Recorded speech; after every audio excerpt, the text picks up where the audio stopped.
So welcome to the first international workshop on data simulation for decision making. Um, I'm very glad to have all of you here. So thanks especially to the organizers, Olga, Crystal, for their support. Also to the international speakers, the keynotes, Professor Adrian Sandu, Professor Gira Benson, and Professor Arnold. So today the program is quite simple, right? So we have a first talk, data simulation context, then we will move to particle filters by Professor Jonathan Potterjoy. So we will have the ensemble-based decision making for reservoir engineering and ensemble gamma filter based on the Ledoyan-Wolf estimator by Luis Guzman. That's actually, and then afterwards we will have the poster session. After each talk, we will have like a break, about 15 minutes. So there is a coffee machine outside here, so you can just serve yourself and also free food. Well, I think the lights of the ones in the front.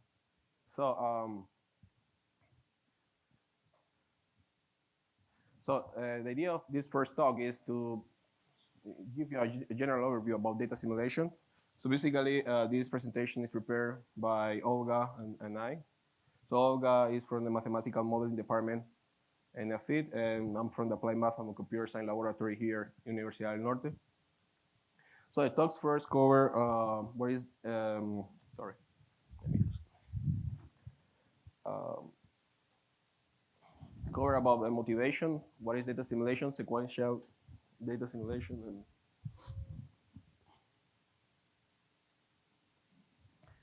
and then we have the stochastic ensemble gamma filter. Then we have some localization methods and shrinking covariance matrix estimation methods. We are going to talk about ensemble gamma filter based on the Rao Blackwell Ledoyan-Wolf. And then we move towards 4D bar implementations of the ensemble gamma filter. So we have what is the motivation, right? So weather forecasts and awareness are like the most important surveys provided by the methodological profession. So basically, we need to think in Colombia and river overflows. We can think also in natural disasters and so on. So we should have a way in order to avoid those or to prevent those. So this simulation helps us with us, right? Forecasts are used by government and industry to protect life, to improve the efficiency of operations. So if you think, for instance, in the agro industry, so when to do things, and individuals to plan a wide range of daily activities. So it's also very common. And weather forecasting today is a highly developed skill. So we have like strong basis for doing data simulation, statistical basis. And also we make use of advanced technological tools. We make use, for instance, of high performance computing methods to deal with all these large scale systems that we find in the current literature. And this is very interesting. How do we forecast the state of a highly nonlinear dynamical system? It's based only in three sources of information, or three components. The first one is that we have an imperfect numerical model, which basically mimics the behavior of the system that we are interested in. So if we want to forecast something in the ocean, we will have a numerical model which mimics the behavior of the ocean. If something regarding to weather, we will have an imperfect numerical model which mimics the behavior of the weather. We have observation. So observation, we can have observation coming from land stations. So we have land station which measures temperatures, humidity, precipitations. But also we will have information coming from satellite, right? So we have satellite information. And we have an observation operator which basically relates states of a system or the state of a numerical model with observations. So here's the parts more formally what I was talking about. So we want to estimate X star. X star is the state of a system that I'm interested in, right? So it can be the ocean, can be the atmosphere, etc. We have an imperfect numerical model which mimics the behavior of that system. So in this case, we always consider first order Markovian models, where basically I have a state now, and then I take the state, I put it into a numerical model, and then I propagate the model one step ahead, okay? In our context, the number of model components is like very huge. So we have like 10 million, 20 million of variables. And we have noise observations. The observations are coming from sensors. So you can think in land station, which measures, as I say, temperatures, humidities, precipitation. And the observations and the states are related by H. H is a nonlinear observation operator. We basically, as I say, relate states of my numerical model with observations. Epsilon is usually characterized by a normal distribution. When we make use of Gaussian assumptions in our formulation, we consider that the sources of information, all of them, are coming from Gaussian distribution or normal distributions, okay? R is the data error covariance matrix. It's typically the way how we describe correlations between components or observed components. And we have also a prior estimate, XB. XB is nothing but a pure forecast. So I have a forecast coming from a numerical model. Since we do a lot of simplifications when we make use of numerical models, of course, in time, the numerical model will predict something that is not near to the reality, okay? So the actual state of the system will, in somehow, be far away from what our numerical model is telling us. In XB, the errors of the numerical model, or in this case, the errors of the prior information, are characterized as well by a normal distribution with zero mean and covariance matrix B.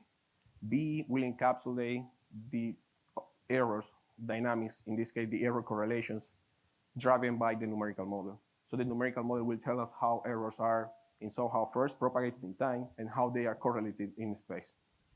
And we capture correlations in space, in this case in B. Okay?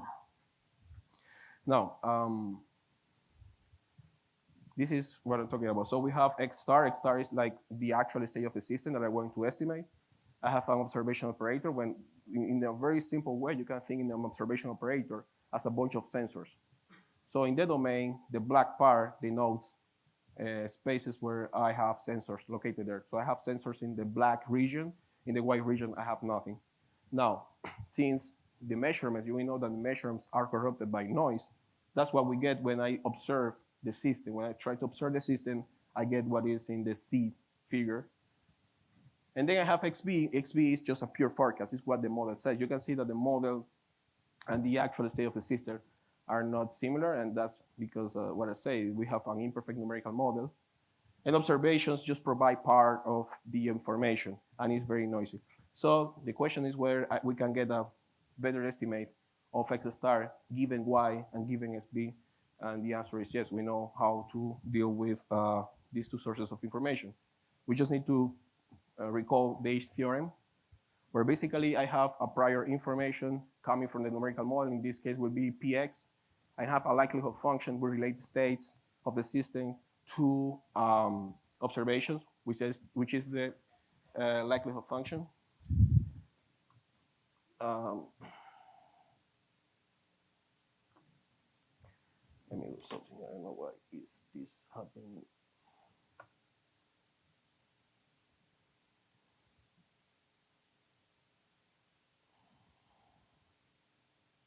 I don't think we want the.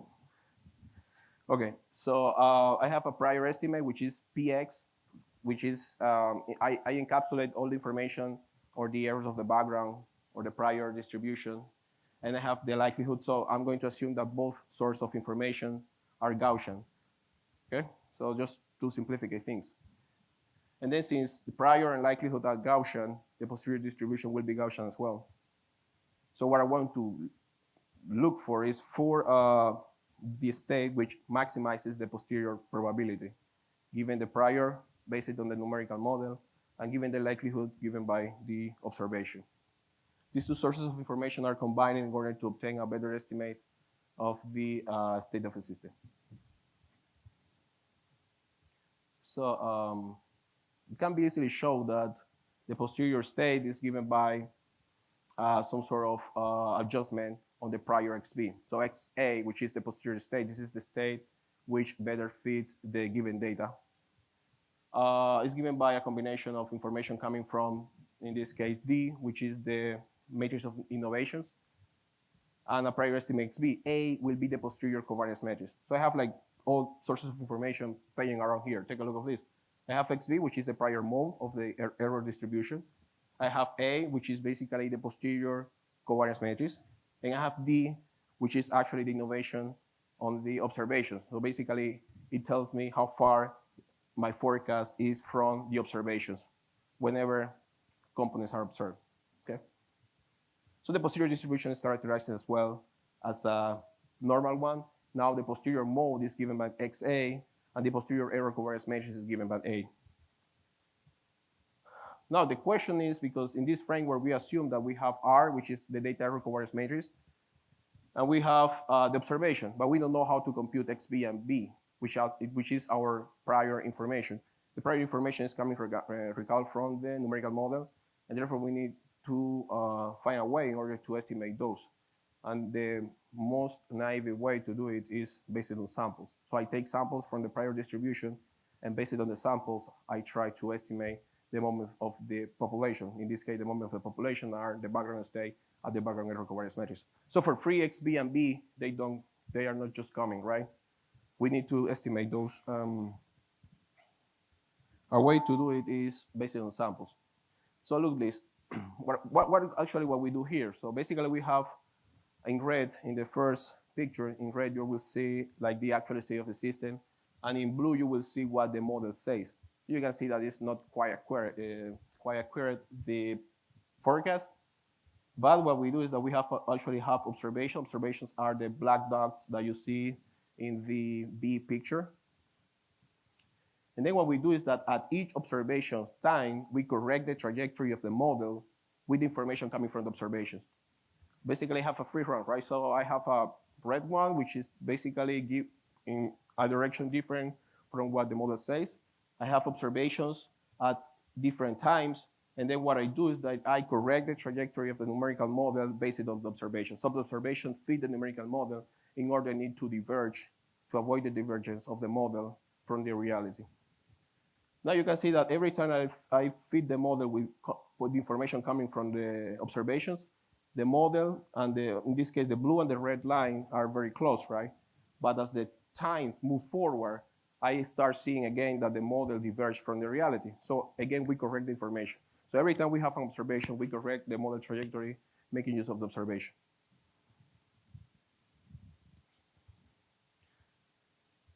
So how we do estimate XB and B? Well, we can make use of an ensemble of model realizations. So basically, what I do is that I run the model n times, in this case, capital N, in order to get samples from the numerical model. Something that is very important here is that capital N cannot be that large because the numerical models are quite expensive to run. So we cannot just make use of 10,000 or 10 million of samples because it will be unfeasible in our current machinery, right? So we don't have like those HPC systems so far that we are able to create very huge ensembles, remember? Very huge ensembles. But what we can do is just to estimate the moment based on a few members. So we have like XB is estimating making use of the ensemble mean, and B is estimating making use of the ensemble covariance matrix. In the first one, there is a typo. It's not n times n. It should be n times 1 because it's a vector. And when we have the matrix of member deviation. So this is nothing but just the formulas that we use to compute means and to compute covariances, okay? Now, let's think in order to see how this works, think about the Lorentz 96 model. This model mimics the behavior of particles in the atmosphere around the Earth. So typically, the number of model components here is small just to test emergent data simulation systems. So n can be, for instance, 40. And then what we do is that each model component stands for a particle which fluctuates in the atmosphere and exhibit chaotic behavior. So what is chaotic behavior? Take a look at this picture here. So basically, I have like the actual state of the system is given by whatever you are seeing in black, the black line here.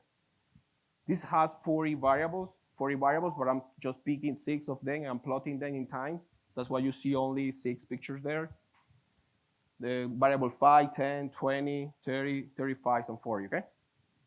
Now, if I add just a small perturbation at the beginning of each of those variables, you will see that in time, that small perturbation will be amplified by the nonlinear dynamics of the numerical model. And that's what happened, right? Because even if you have a very good initial condition in your numerical model, a small perturbation will be amplified by the nonlinear effects of the numerical model. And that's what will make you forecast poor with regard to the actual state of the system. Okay?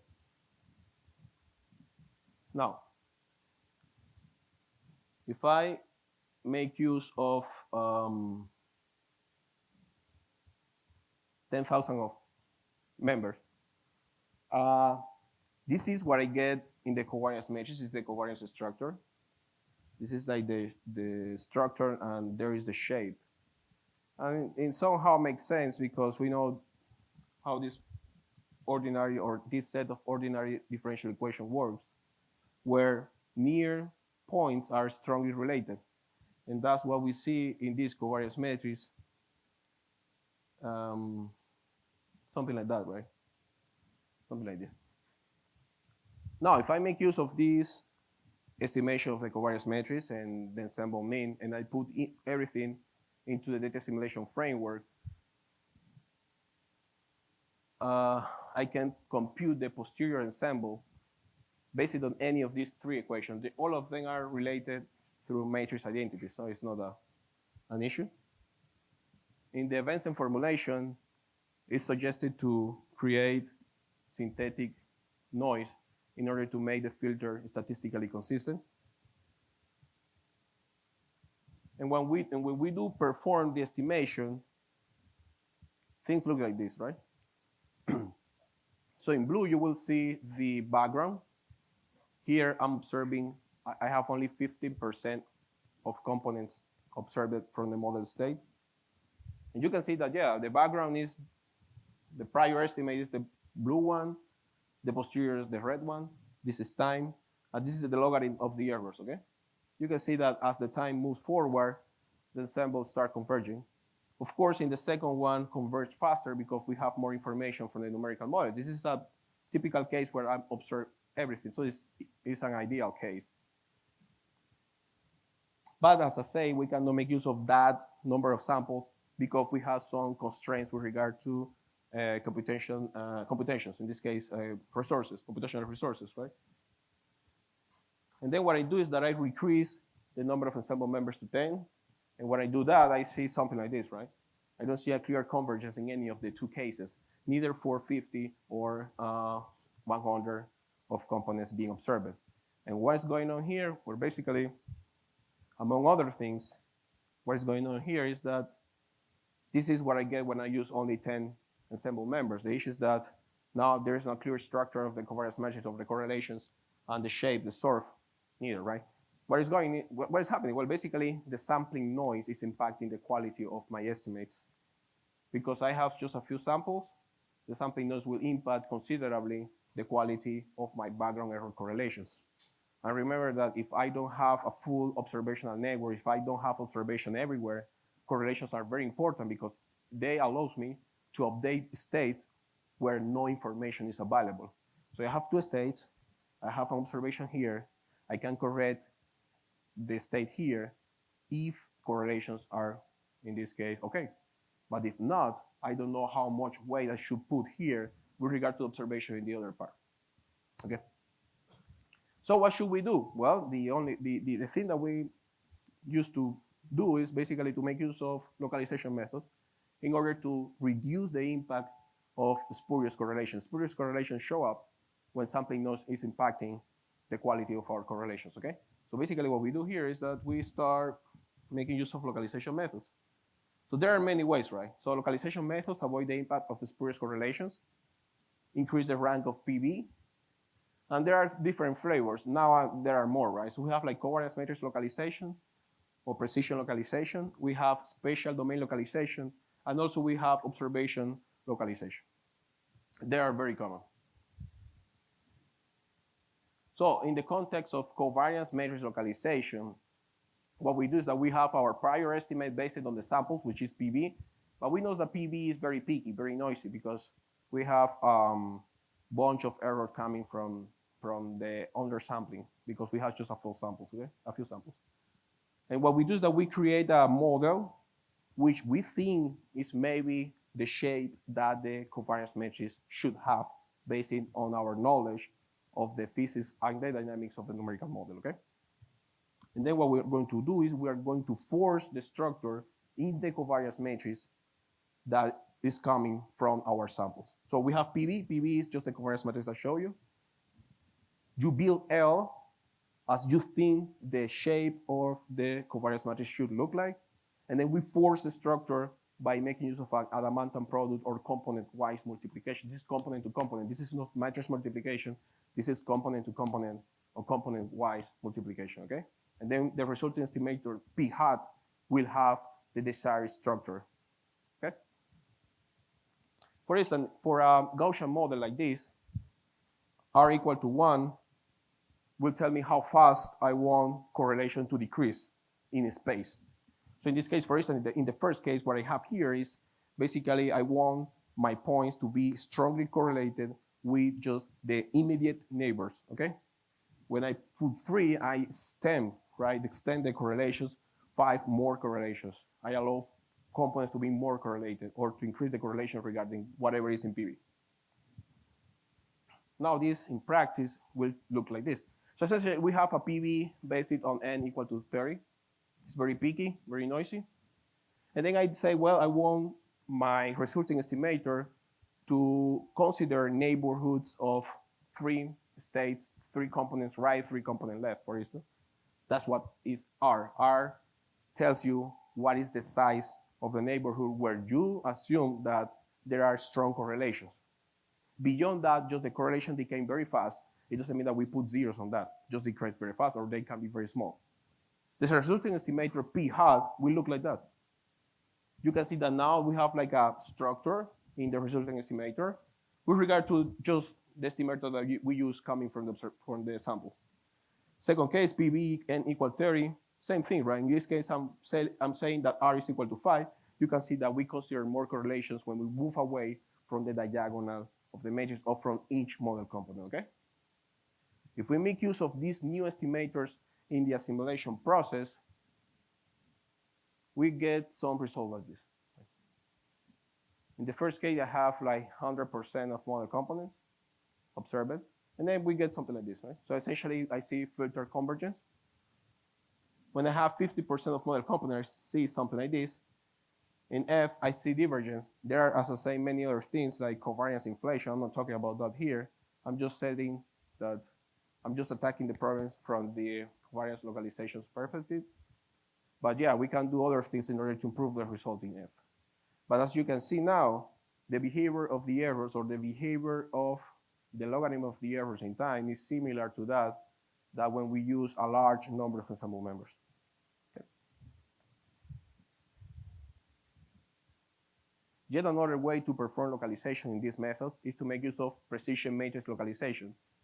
So component-wise products are prohibited in high-dimensional spaces, and that's because if I have 10 million of variables, the covariance matches or the resulting covariance matches will be time millions times time millions. So I have, and if you multiply by 64 bits, that's the total amount of memory that you need to store that in memory. So and then, well, you can spread the covariance among different processors. That's true, but it means that you will need a huge computational effort to perform this component-wise multiplication. And you need to have like the covariances. So you need to compute the actual covariances. Another way that I explored when I was a PhD student with Dr. Sand in this case was the use of precision matrix localization, where basically what we do is that we consider the next statement. When 2 model components are conditionally independent, their corresponding entry in the precision covariance matrix precision covariance matrix is the inverse of the covariance matrix, okay? Their corresponding entry in the precision covariance matrix is 0. And that's very interesting because this means that we can create or we can build sparse estimators of the precision covariance matrix. We can say that they are 0. It's not the same as the covariance matrix. This works on the precision matrix. And how this works here? Well, essentially, this is my numerical grid. This is my domain, okay? I have, for instance, I want to assimilate this point here. If I say R equal to 0, I will not consider correlations of that point with the neighborhood, okay? If I say R equal to 1, I will have correlations with a neighborhood of such size. If I say equal R3, I will get something very interesting. So why is that so important? Well, because if I consider just local neighborhoods and I start building a matrix in that way, I will save a lot of memory. Why is that? Because everything outside the scope of the radius of influence will be immediately zero. Okay? Will be immediately zero. So let me show you how this estimator works. The resulting estimator is proposed by Michel and Levina. Basically, V inverse can be expressed as Cholecki decomposition T transpose D inverse T, where T, the components of T or the non-zero components of T are given by the solution or by fitting models of this form, where X, in this case, and I know what's going on now. Basically, it seems like the projector is sensitive to my, well, look, yeah. Q in this case will consider only the predecessor of my model. So what does it mean? If I consider a grid like that, suppose that we have a numerical grid, a domain of 4x4, something very small, right? And I want to estimate the entrance of the component 6 in the precision covariance matrix. I will make use of the predecessors. In this way, I just have not only a sparse estimate of T, but also I will have a low triangular matrix.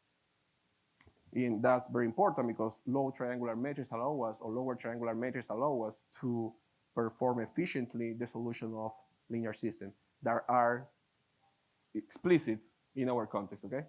We can see that we need to solve a linear system, but we don't do that directly. We try to avoid that, and the best way is to obtain estimator which allow us to, on the fly, to solve linear system. So essentially what we do, T, the components of T, will be given by fitting models of this form, while the components of D will be the variance of their residuals, okay?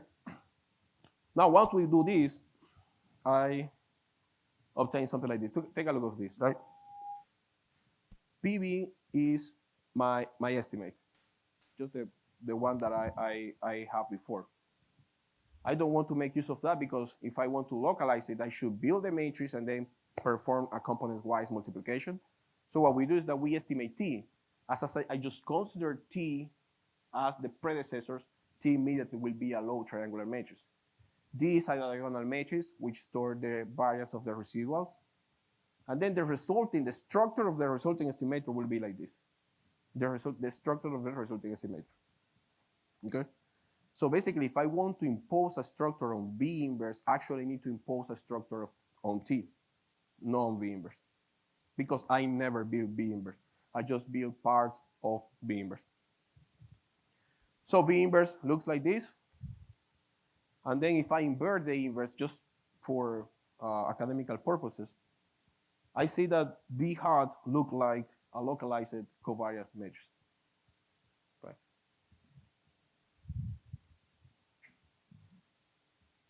If I make use of this estimator in our previous example, things look like much better than, or very similar to having a localized covariance matrix. Okay.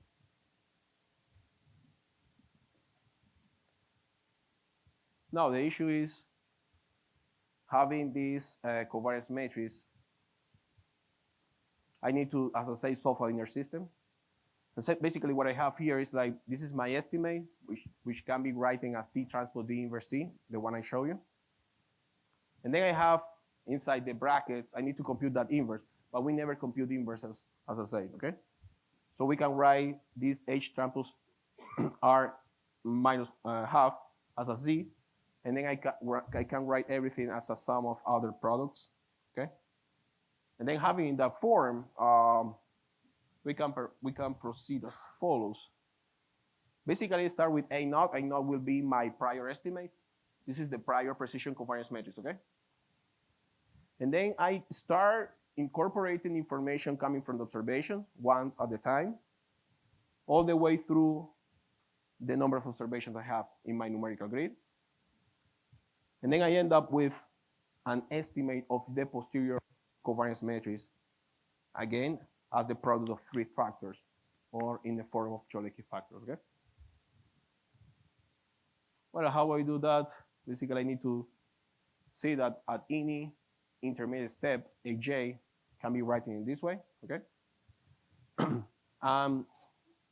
making use of the decomposition of this matrix here, I can end up with something like this. So I'm able like to have partial Cholesky decomposition of B every time I inject an observation. This results in a bunch of equations, as you can see here, which basically allows me, at the end of the day, to solve any linear system. Because T and D, T is lower triangular, D is diagonal, and we know that we can make use of forward and backward substitutions in order to obtain the solution of the linear system. So it's not only to have the estimator and having the matrix. I mean, you will not do anything if you build that and then you solve the linear system. The idea is on the fly to obtain the factors of the posterior distribution, and having those immediately will lead you to have a very simple way to solve the linear system. We have also another family of methods for computing covariances. In this case, no precision, but covariances. And those are shrinkage covariance matrix estimation, where basically our estimate is given by a linear combination of a target matrix T and the sample covariance matrix CS. So we need samples. Properties of this matrix have proven more accurate than the sample covariance matrix. Well, you can think that in the sample covariance matrix, if we have some singular values or eigenvalues equal to 0, those will be regularized by whatever is in T, okay? It's better conditioning than the actual covariance matrix, and they are strong under the condition of our interest when we have a large number of model components, but just a few samples, okay? Then we have like two estimators, Ledoy and Wolf, and the Rao-Blackwell, Ledoy and Wolf, and it's proven that under Gaussian assumptions, the Rao-Blackwell, Ledoy and Wolf provide a better estimate than the Ledoy and Wolf.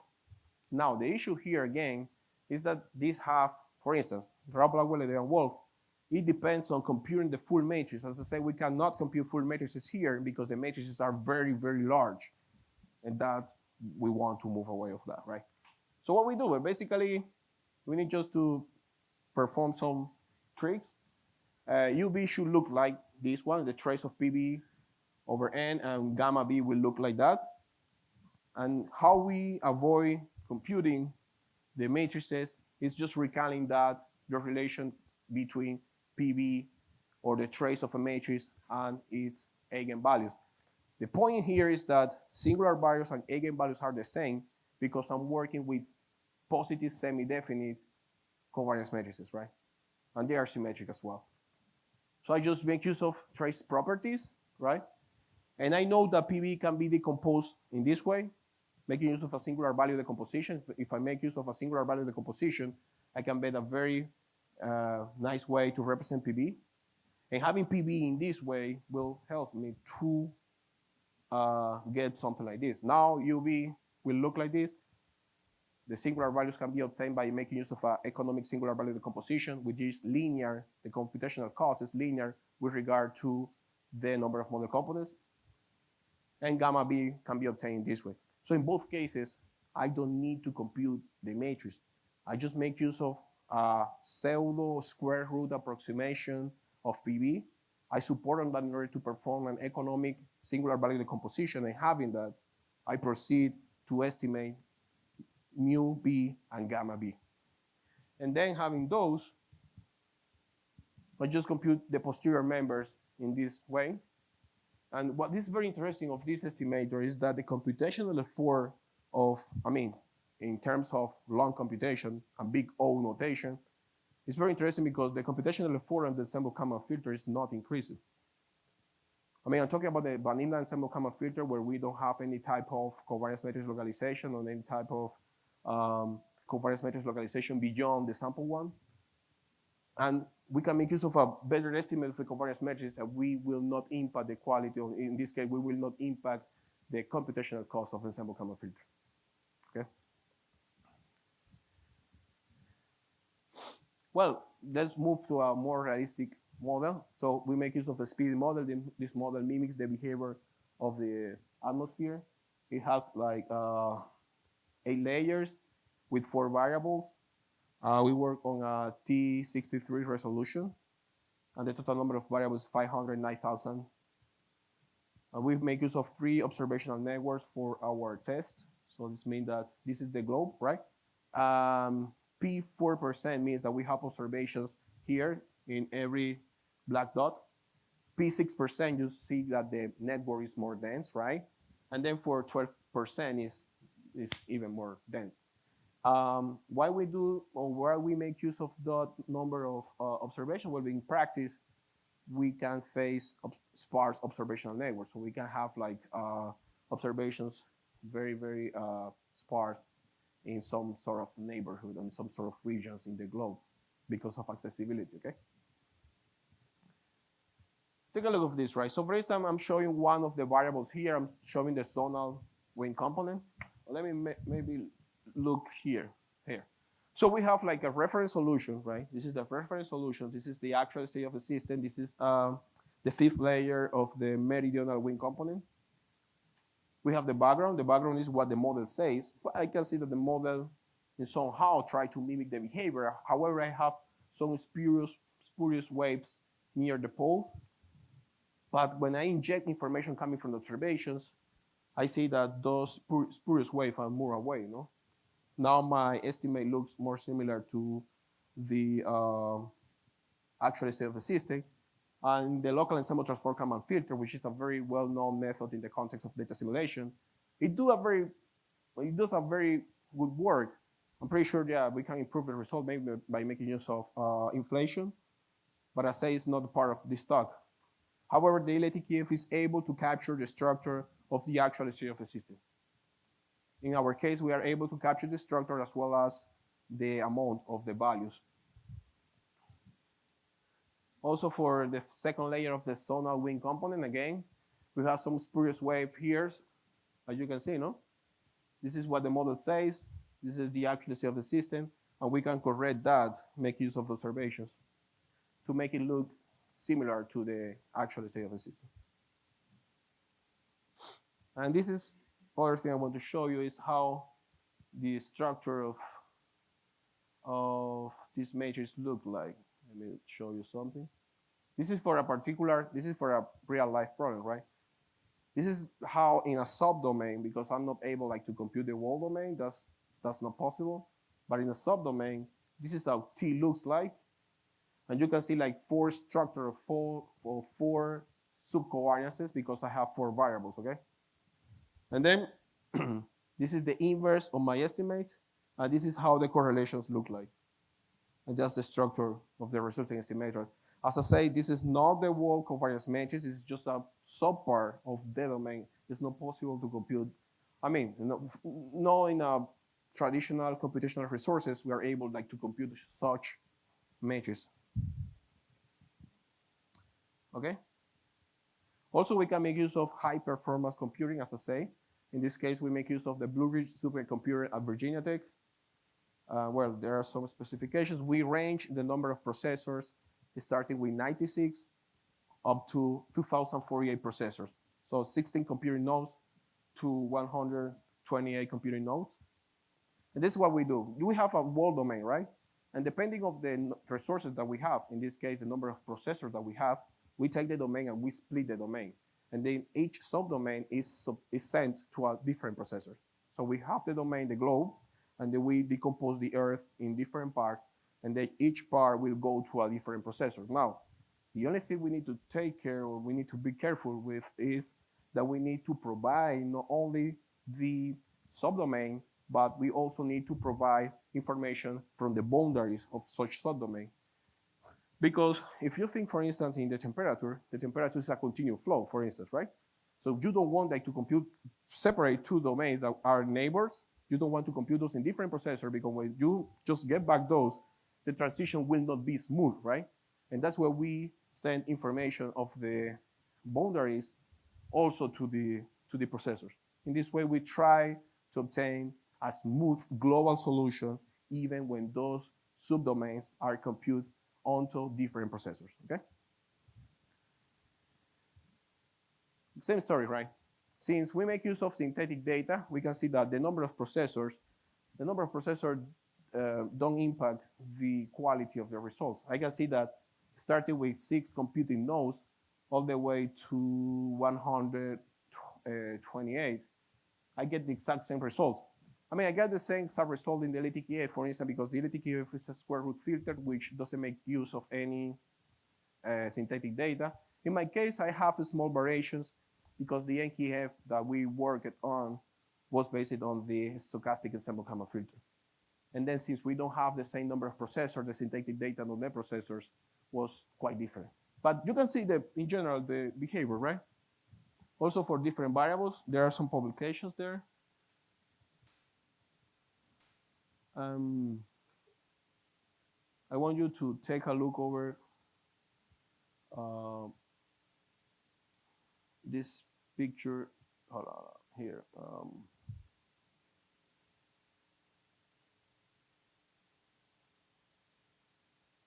Here, right? What we have here is the number of computing nodes versus the CPU time in seconds of the simulation step, of simulation process. So what we have there is very interesting because this is how the LTKF works, right? It's very fast, yeah, it's very fast, but the accuracy in these experiments was not better than the one that we are proposing. However, if you take a look of our methods, the modified Chalecki and the shrinkage covariance matrix, we perform this splitting in both cases. As the number of processors is increased, you can see that the computational time is decreased. That's expected, right?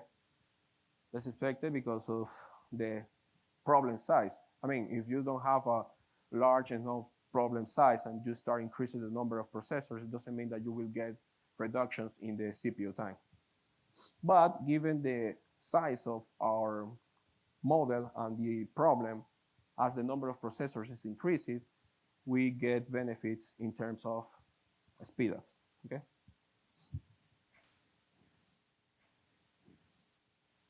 Now, there are some publications I will be very happy to share with you. And then to end this talk, we can assimilate observations one at a time, or we can have a bunch of observations in time and assimilate all of them at once, depending on the purpose, right? In the context of 4D bar, we want to find the initial condition which best fit the data. So I have observations in time. I want to find the initial condition whose model trajectory is very near to the observation. In this case, what I'm looking for is the posterior mode of the error distribution, but for the initial condition. I obtain the initial condition. The idea is to obtain an initial condition whose model trajectory fit the data. How we do that? Well, we can just compute the gradient of x naught, but the problem is that states are related through the numerical model. So the future state is related to the previous one through the numerical model. And if I want to compute the gradient with regard to the initial condition, I will need to compute the adjoint, the tangent linear and the adjoint models of, in this case, numerical model, which is very labor intensive and is very sensitive to human errors, okay? What we do? Well, basically, we just make use of ensemble of model realizations again. I have an initial ensemble, I propagate the ensemble, I take snapshots at different times. And we end up with something like this. We are going to represent any state of the system at a given time k as a linear combination of the matrix of anomalies at that time. So basically, delta xk is equal to the difference between the ensemble members and the mean. Few words, I'm building a new space onto which I compute analysis increments, okay? What is very interesting of this space? This space is strongly related to the ensemble size. So the size of the subspace is related to the number of ensemble members I have. I replace this in the 4D bar formulation, and I get something which is in the ensemble space. Ensemble space is very economic because the number of samples that we can get from the numerical models should be very small, given all the computational constraints, okay? So we perform the optimization now onto the ensemble space. We compute the analysis increment there. And it can be very simple that, can be very easy to see that W star is equal to this over. It's not an issue to compute an inverse onto the ensemble space. So actually, we don't need like to develop a very efficient way to solve this linear system, simple because the number of ensemble members is small. So having the optimal increments onto the ensemble space, we map back those, making use of our initial matrix of deviation, and then we have an estimate of the initial condition. So we can have like large spaces. That's the idea. This is what the literature does, right? But what about having larger spaces? The issue with having larger spaces is that, well, how we do in a very efficient way build those spaces, because we cannot have like a very large number of vectors in a high dimensional space, because we will be time consuming as well as memory consuming, right? So what can we do is just to, again, think about this modified Schrödinger decomposition, and then to consider a square root approximation, which is sparse. It's sparse with regard to T and D. And this is very interesting because when we do that, take a look at this. The blue one is this is number of ensemble members, 20, 25, 30, 35, and 40. And then this is time, and this is the initial condition we obtain. In blue, you can see the forecast, pure forecast. In cyan, you can see the traditional 4D bar formulation. And in red, you can see the proposed method, right? So having more degrees of freedom, of course, we can expect to capture, I mean, if there are any extra information, we can capture more information of the actual dynamics of the system onto the subspace. Right? Well, we don't need to capture all of them, right? Because yeah, maybe there are some directions where error grow faster than others, that's true. But if I'm able like to capture most of the information onto my space, of course, this kind of thing happens, right? I'm showing you in red is actually the red dots are like the means, and the deviations are given, or the variances are given in the dashed regions, okay? You can see that we can somehow improve the results when we make use of a larger space. That should be in somehow expected.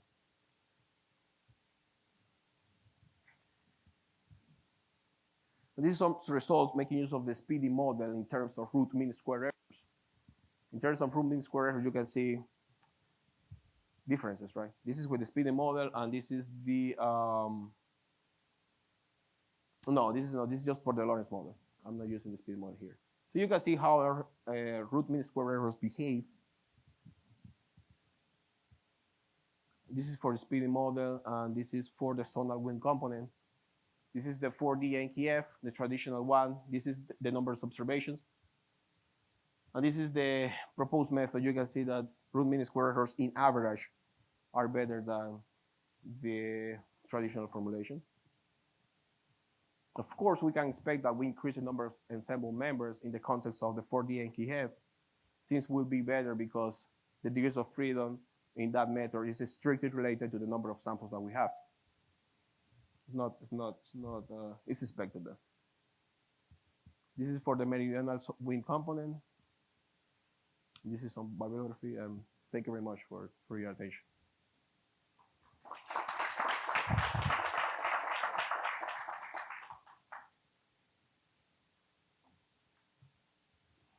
So I don't know if you have any questions, so feel free to ask.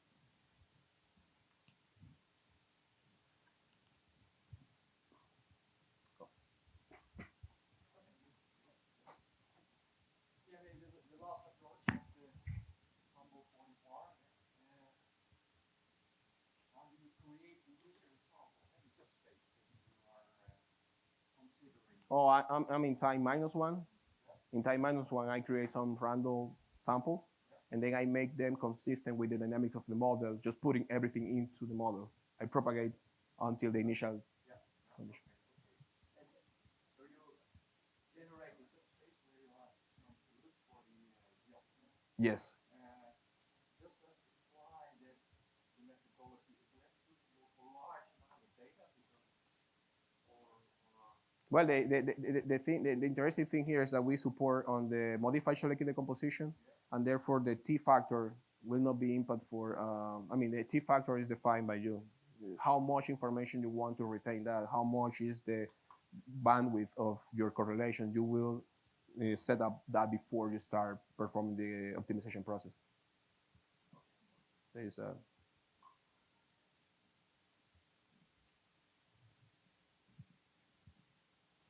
year. I'm not dealing with that. Yeah. I'm assuming that errors are uncorrelated in observations. It's a very common assumption, yeah. But the point is, yeah, you mean like having a, for instance, a block diagonal data error covariance matrix, something like that, or you mean like having correlation between what, states and observations, or?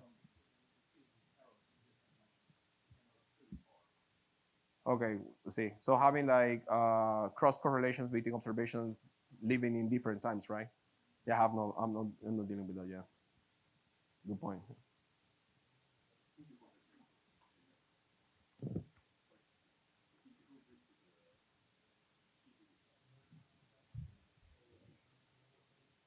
For the last. Voy a ver la presentación. Necesito la presentación.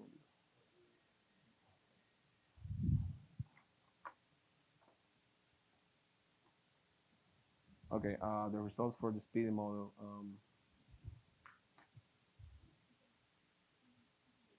Okay,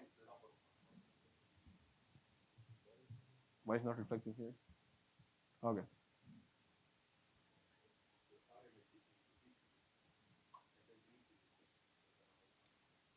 In the let me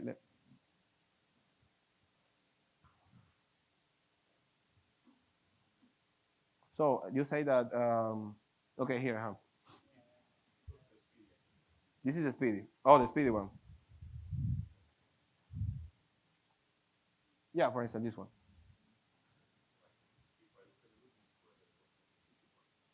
Okay. Okay. Yes, I have a sense why. Because when we compute the T factors and the D factors, we make use of regularization. And then I need to specify the threshold in the linear regressions. So actually, maybe I'm discarding useful information. I should try different threshold for different size of ensemble members. That's the issue. Because maybe I'm just taking out valuable information when I increase the ensemble size. Yes. I just set up the threshold to a particular value, and then I run all the experiments in that way. Yeah. So, Gary, you have another question, or?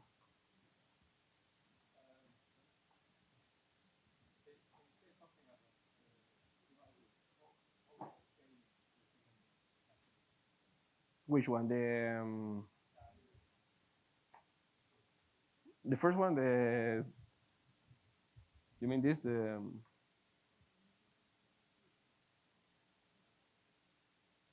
I haven't, I think so. So there are two, right? You mean this one, actually.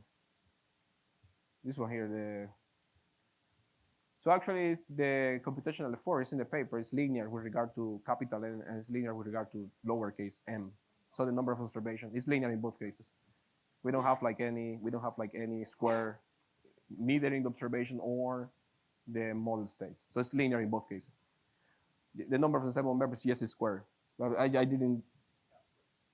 The number of ensemble members, yes, but not for the model size, neither for the number of observations. So the thing is.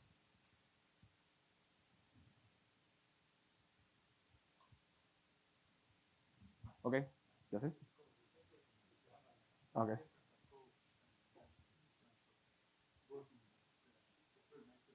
Oh, yes.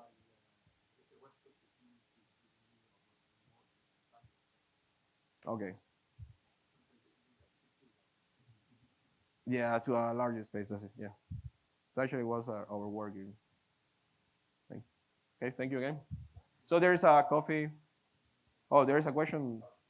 Just a small question about the parameterization. Okay, parallelization. Okay.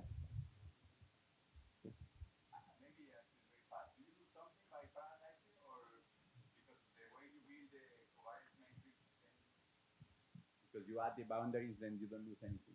So that's the question: is the same solution? No, It's different. it's different. How much you lose? Well, you can see the answer to your question is in this picture here. Because if we try different, oh no, there now. If you see, I vary the number of processors, so I'm varying the number of subdomains, right? And I'm varying what you're asking for. You can see that the results don't vary that much. That's it. But the proper way should to force, let's say, making use of Lagrangian multipliers, that the solution in one subdomain is smooth with regard to all its neighborhood, in order to preserve what you say, and then to have the same result as if I compute the whole domain. Yes. Okay. Yes. know, you see the continuation of this work in our PhD students' work because Yeah. we are interested in trying to include a lot of information, the target matrix and all that, the continuation of this Okay. talk with our students. Okay, so just 5 minutes coffee, please, and we'll be back. Thank you Okay. very much. Thank you.